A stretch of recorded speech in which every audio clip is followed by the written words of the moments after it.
Hello, hello, hello, and welcome to Updog Sports Talk. My name is Matt Miller. Joining me today is Tony and his cat. What's going on, dude? There is a cat. Yeah, I saw it come over your shoulder. That was perfect timing. There she goes.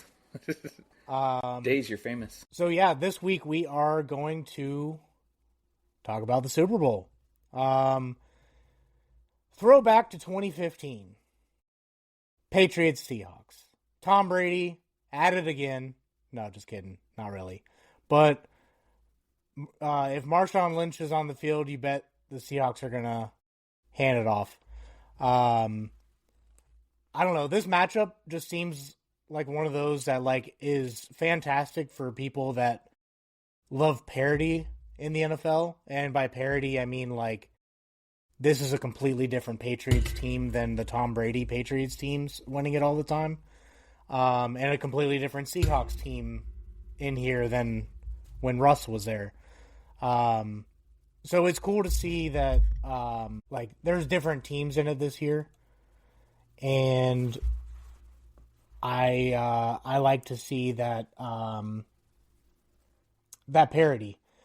One thing that will happen, though, is viewership will not be through the roof. I feel like it's going to be one of those where a bunch of people are tuning out because they don't like the halftime performance, which just mute it for 30 minutes, I guess. I don't know. That was a whole thing on the internet for a while. Poop break. Well, I think it's regained. I think it's regained a lot of steam. It'll be interesting. It'll be interesting to see how it plays out in the masses. Yeah, I mean, these two teams seemingly caught everyone by surprise. I mean, they're good rosters. They've built from within for a few years. In New England, it was just a change of coach. That's really what needed to happen. And I mean, I didn't think was that Ryans? Is that D'Amico Ryans? I got fired, or was that No. I can picture him, but I can't. Mayo. Yeah. I didn't think Mayo deserved to be fired like he did, but I mean, makes Bob Kraft look pretty smart right now and makes all of us look like idiots. Yeah, I think, with how bad the Patriots have been the last couple years, I don't know that anybody really expected them to go out and just ball out like they did. And, when you think about what Vrabel's done, he's a very defensive-minded coach, and the squad is set. Then from an offensive perspective, you have Drake May.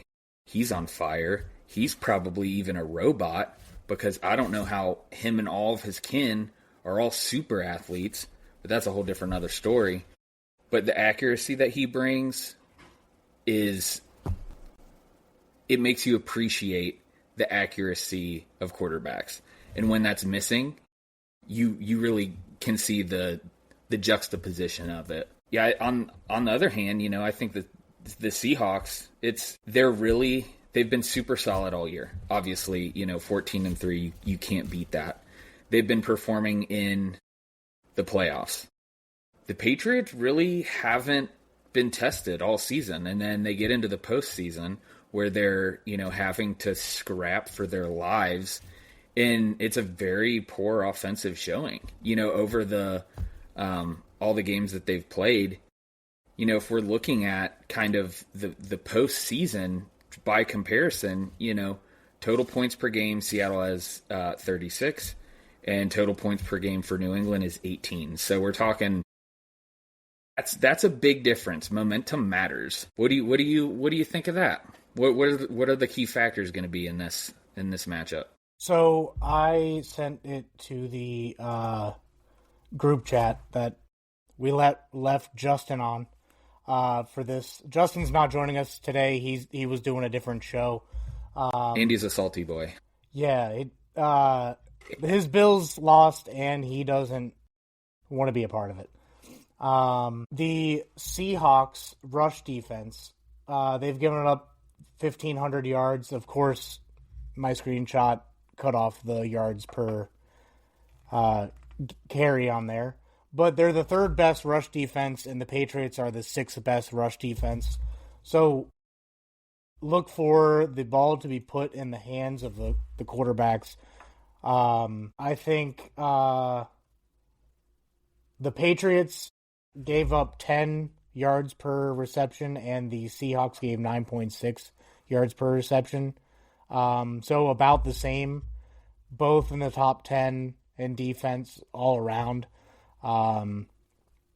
You can look for this to be one of those games where no one's going to be running the ball, but it's going to be a bend not break defense the entire time. For both sides. Yeah, and I think the breakthrough is going to come from the skill positions. You got Stephon Diggs on one side. You have JSN on the other. You have Travion Henderson. Which hasn't been... He has not been utilized to his potential in this postseason run.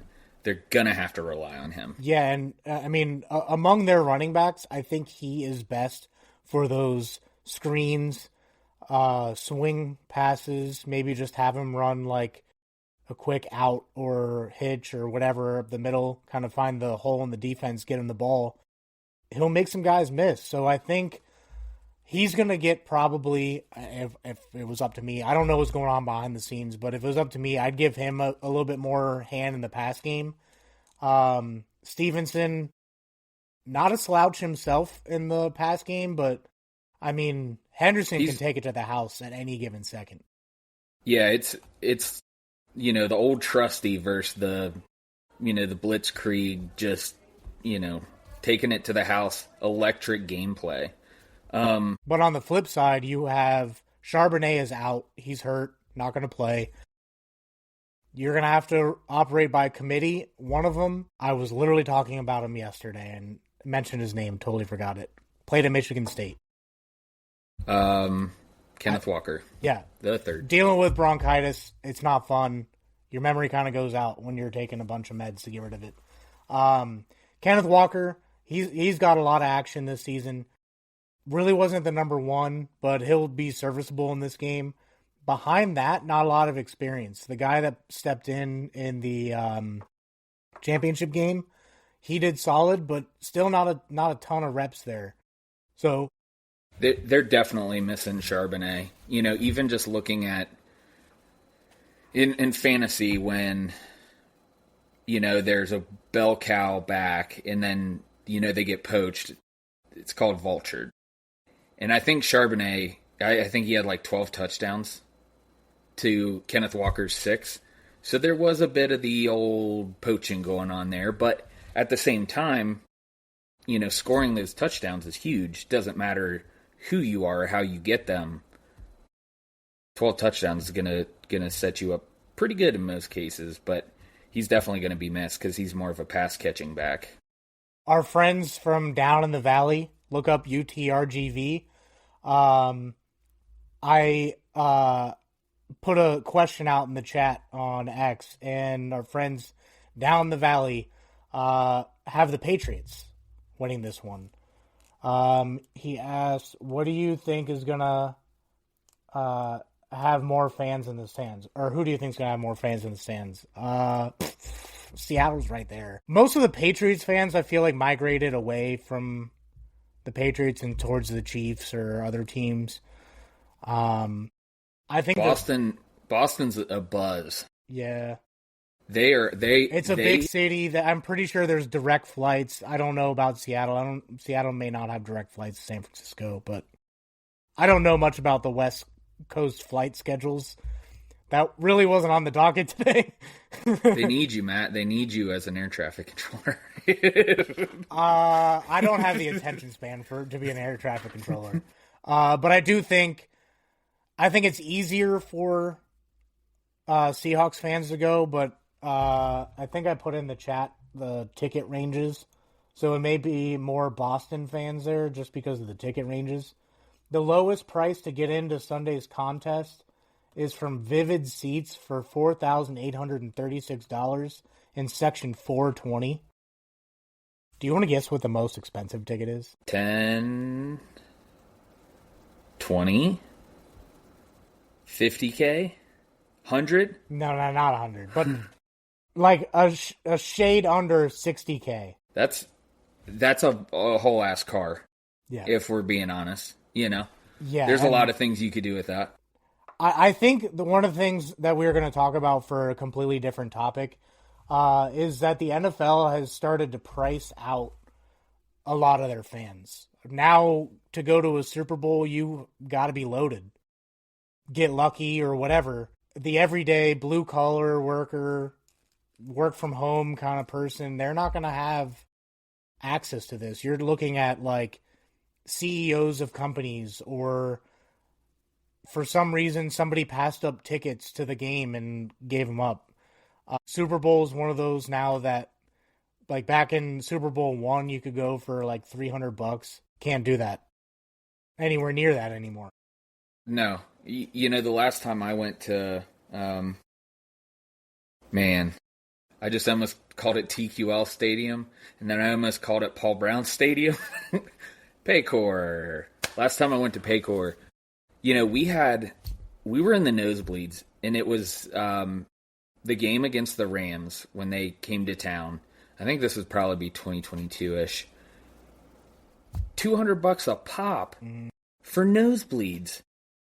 Yeah, it was like $400 a ticket for the Bengals playoff game against the Raiders, right behind the Raiders tunnel, to watch the Bengals win their first playoff win in 31 years.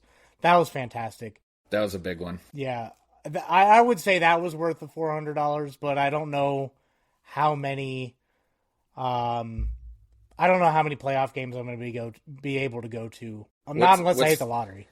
What's the most you'd spend on a ticket to the Super Bowl? Not in that price range. I think the most that I would spend for the total of tickets would probably be $1,000. For the Super Bowl? Say your team. Say the Bengals make it back. How much are you spending, dude? Probably $300 on party supplies.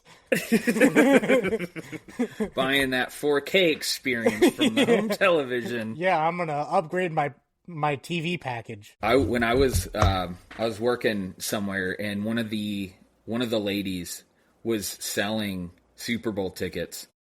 They were like in some lottery, and they had 2 tickets. And I was like, man, I really, really want to go. That's when I still believed. They hoodwinked me, but that's when I believed. And I think she was going to sell them for maybe $4,500 a piece. So not too far off from how they're going in San Fran. Yeah. But at least there you don't have the possibility of getting cancer. Or popping an Achilles. Yeah. As you pass by their electrical station. Yeah. What is that, folks? What is that? That's a whole new podcast that we got to start up for that one. Justin can't escape this. No, he can't. This is tinfoil talk, baby. We're going to start a conspiracy theory channel at some point. But no, I mean, like, getting back to the two teams that are playing. Gotta watch us with them tangents. Yeah, I mean, we'll go into a full swing on MLS here on an NFL episode. No, I mean, like, this is kind of why we originally took a step back from the NFL for a little bit, was because it was you could see the writing on the wall. It was getting a little bit ridiculous on the whole pricing model, who they want in the stadium. They're price gouging their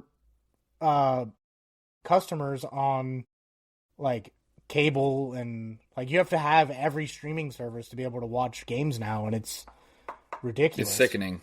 Yeah. That's why sickening. We spend so much time talking about college, because as much as we hate ESPN, 90% of the games, when you go from the bottom of D6 or whatever, all the way up through the Ohio States, Alabamas, and whatnot, the Indianas, you'll catch 90% of the games on ESPN. So at least there's one spot for that, pretty much.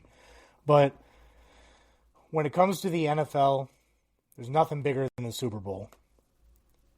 So people are going to watch, people are going to listen. So I guess switching gears, listen to what we have to say about this game. Predictions. You got a score prediction, Tony? I do. I'm thinking it's going to be a low-scoring affair. I'm not talking like a 3-7 because I think a lot of people would leave. That would be a beautiful game. Would it? I mean, having two defensive-minded head coaches, just having a beautiful play sheet for defense, and as it went on, the pressure would build, and that would get exciting. But, I mean, if we're looking in the postseason, Seattle's had 36 points per game. They've held opponents to 16.5. New England's had 18 total points per game, and opponents have been 8.7. So, if we're looking, Seattle, by the numbers and just by the momentum, is going to have, an edge. I think their defense is better than New England's. I do think New England has a good defense, though. I think that's, they're very similar in a lot of ways. Where it'll differ will be the offense. And, I'll give my prediction, and then I'll put something in a nice little package and bow for you. So, I think it'll be Seattle 24, New England 20. You know what's really funny? What? Mine is smack dab in the middle of those. My prediction, Seattle 23, New England 22. I think it's going to be a heartbreaker. Yeah, I think it's going to be a last-second field goal, just because it would mean a lot in the Super Bowl for viewership to keep people in there. Yeah. We're conspiracy theorists. We look at all the conspiracy theories, no matter the subject. NFL has their own subcategory of conspiracy theories where there's going to be a flag somewhere in there that everyone's going to be bitching and complaining about. Keep the drive moving. Tone, what are the betting odds on the Super Bowl scoregami? Can you look that up for me real quick? Yeah. I had them. I was looking at them earlier. Do you know what scoregami is? No. If it's ever happened before, there's like a whole. You can use AI and they'll look it up for you, but basically, like, how many times has that score happened? Okay. Probably pretty infrequently, I would think. 23, 22? Yeah, I think that one would probably. I think we would have a scoregami first on that one, especially in the Super Bowl. So you wanted to know the over/under or the spread? Just want to see if either of those scores has ever been done. Oh, got you. Speaking of betting odds, the Seahawks are the betting favorites, and they're, what did I see, 3.5 on the spread. So if you're getting into this for the first time... It's up to 4.5 now. Is it 4.5 now? Mm-hmm. If you've never bet before and you're looking to bet, we're not a betting channel. We're not sponsored by anybody for bets. But if you've never bet before, to understand what that means, if it's minus 4.5, you place a bet over under, or not over under, but basically if you bet the Seahawks at minus 4.5, that they're going to be, what is it, more than 4.5 points? I got to be looking at it. I don't have FanDuel pulled up. I really just talk to me. I'm not much of a bettor. I'll bet every now and then. I have done pretty good on the NFL though. I will say I also put in some bets. I know what I just said. I know the words that came out of my mouth was Seattle 24-20. I took New England money line. I mean, at what, plus 195, you got to take the odds. Yeah. I bundled in the over and under, so I put $20 total. We'll see. If the game is within 4 points and you chose Seattle, you win. Like, if Seattle wins, you chose Seattle to win, and the score is within 4 points, then you win that bet. If it's more than 4 points or New England wins, then you lose that bet. 22-11 scoregami. That's what I'm getting from YouTube right now. Like I said before, we're not really betting guys. We'll throw some bets out there. So don't use us for your betting people. We'll talk you into bad bets. Let's follow us. Yeah. But I mean, yeah, the odds are good in this one. Even if you pick Seattle, may as well throw a few bucks on the Patriots. I'm not a big fan of parlays. I've lost almost every single parlay I've hit, and the ones I have hit were like it basically gave me my money back and then like a little extra on top. I put in a parlay for the first round of the NFL playoffs based on what we predicted. We got some money. That's the only one that's hit ever. We've been really good at picking these playoffs. I would say that I did coerce you guys into letting the Jaguars go a little further. You did a little, but that's in hindsight. But outside of that, we were pretty spot on the NFC. I think we had the Broncos going to the Super Bowl, so we did fudge it up on that. But we had Queso on. Queso got it. Yeah, Queso did pretty good on that. If the Broncos, if the Patriots were in a different colored jersey, do they win that game? Dude, that's the game that it was snowing like hell in Denver, and they're in their white. When I look at it, I don't look at like jersey color. I look at where were the flags during key moments of the game, or like if a team had momentum and a flag screwed them up. I look more for that. The Bills will wear all white at home in a blizzard so I mean, like, there's a little bit of color on the jerseys to have a little bit of a difference, but I mean, if it's snowing that hard where you can't see the secondary, you're just going to run the ball 60 times a game. Yeah. We did get a comment saying too early FCS power rankings. Number 1. Justin, is that you? That would be so funny. Justin's at home just trolling us right now. No, I mean, like, that's why I want a cold weather Super Bowl. I know it would be miserable for the fans. But, like, if they started developing some NFL stadiums, kind of like Seattle Stadium or, like, soccer stadiums, I think the fans can still get a little bit of warmth in there while the field gets covered in snow. So if they started doing it that way, I think it would be a lot more fun, a lot more easier to put a Super Bowl in, I don't know, let's say Cincinnati, Ohio. Right on the river. Yeah. But, I mean, like, when you think of football, they're, like, one of the few sports that'll play in full-on blizzard conditions. So, true. Might as well put it Green Bay, Wisconsin. Could do that. Yes, sir. While nor'easter's hitting.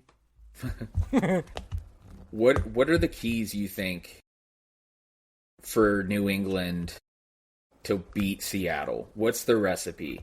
In my mind, Drake May has to be Mr. Fantastic. He cannot make a mistake. He has to be explosive and unpredictable. And then their defense has to turn Darnold into Singos. Yeah, like that's going to be a key piece. Because the defense will hold. It'll offer some, buffer if he does get spooked. But, I don't know. That they'll have to play the mind games to get through. I'm a traditionalist when it comes to football. To me, in order to win a championship, especially in the championship, you don't need all the flash. You don't need to throw for 500 yards. Would that be awesome? 500 yards and 6 touchdowns, no picks, almost perfect passer rating. That would be a storybook game. But to me, you need stout defense. You need time. You need to win the time of possession, and you need to win the field of possession. Mm-hmm. Blanking right now. Where you get the ball. Yeah. I think if whoever controls the time of possession has the better. I keep wanting to say field of possession. Field position. But thank you. Man, bronchitis sucks. I'll tell you. Whoever has the best field position and time of possession is going to win the game. Turnovers factor into that. All you need is a game manager back there. Both quarterbacks are pretty good at doing that. So that's why I'm rooting for a defensive game, because that will show me that both are trying to win and keep the other team's offense off the field. We have to think this is the furthest Vrabel's been. Yeah. Like, he's made the playoffs. They were kind of nasty with it. They got close. But this is his first time. I mean, it'll be the same for McDonald too, but as an organization, you know, that's where... Yeah, I think it's going to be one of those where Vrabes has a lot of experience, and Clint Kubiak, play caller for the Seahawks, potentially taking a head coaching job. We'll find out February 9th if he's doing that or not. He likes to be a little bit aggressive, and they like to push the ball down the field every now and then. I think if that's what they end up doing, I think that's going to be what kills them. Like I said, I'm a football traditionalist. If you start getting too aggressive too early, you're going to give the game away, especially against like these corners. This may be one of the most talented corner rosters in the Super Bowl in quite some time. Yeah. If it's going to be a defensive game, these two teams, I think, are the ones to do it. Yeah. Feel free to throw in your predictions as we're doing this into the chat. Love to hear from you guys. Love to throw some other predictions out there. Justin didn't even want to give us a prediction. He was like, on to basketball season. Yep. And he may not even watch it, if we're being honest. Yeah. But there'll be a small part of him that doesn't want to. But or a you big know what part, he will probably. watch? College basketball. I was going to say the Super Bowl of NASCAR, the Daytona 500, the following weekend. It's a great time of year this time. Like, the most exciting part of football, postseason play. You get the startup of many leagues and MLS and NASCAR and all that. You have basketball starting to wind down and get interesting. People say July is best. Nope. I don't know. Give me February. I was born in July. It's hard to beat. Hard to beat that. Yeah. Well, there's pretty much just baseball, and by then everybody's checked out of baseball. It's true. Yeah. You're very true. Any final words on Super Bowl? We got a do it for Biff comment. So yeah, for those of you who don't know that, Greg Biffle died in a tragic plane accident a couple months ago. So we won't do anything for Greg Biffle just because like we don't know what to say other than thoughts and prayers out to the family. What we will do is we'll probably incorporate more NASCAR on slow weeks where there's not really any news to report. Some of us will. Yeah.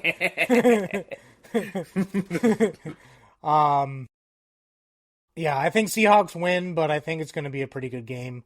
I'm going to be taking a chill, just getting some homemade wings, breading it, and I'm going all out with the wings this year. Do it, man. Doing beef tallow, putting breading on it. I got this super dope special Nashville hot chicken sauce. A bunch of appetizers. It's going to be great. All homemade. Pretty much just for me and my wife. It's going to be great. Yeah, so next week, Justin put something on the calendar. I don't know. Oh, it's our mock draft next week. So, going to wait till we get the final order. Going to throw out a mock draft. Tony, going to be taking the week off next week. Much deserved week off. Next week, I hope to not have bronchitis, so that way I'm way more entertaining and you don't have to listen to me cough past the microphone every 10 minutes. It wasn't too bad, dude. It wasn't too bad.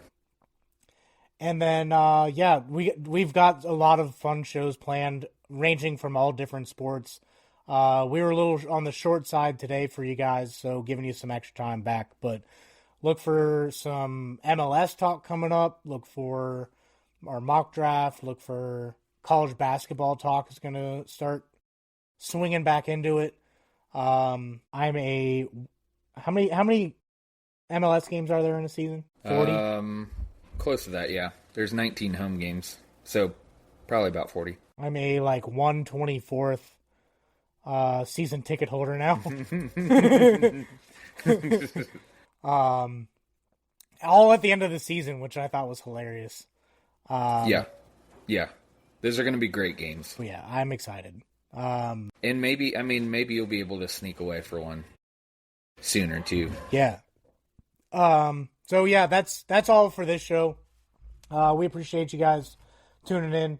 Follow us at Updog Sports Talk on all the popular social media sites. We are doing a better job of getting our actual podcast portion out on Spotify and iHeart and wherever else we are. Podbean, Google, Apple, wherever you get your podcasts, we're sometimes there. We are getting a better job of doing that consistently, but follow us there if you want to listen to us in the car ride. But other than that, catch you guys next week with our mock drafts.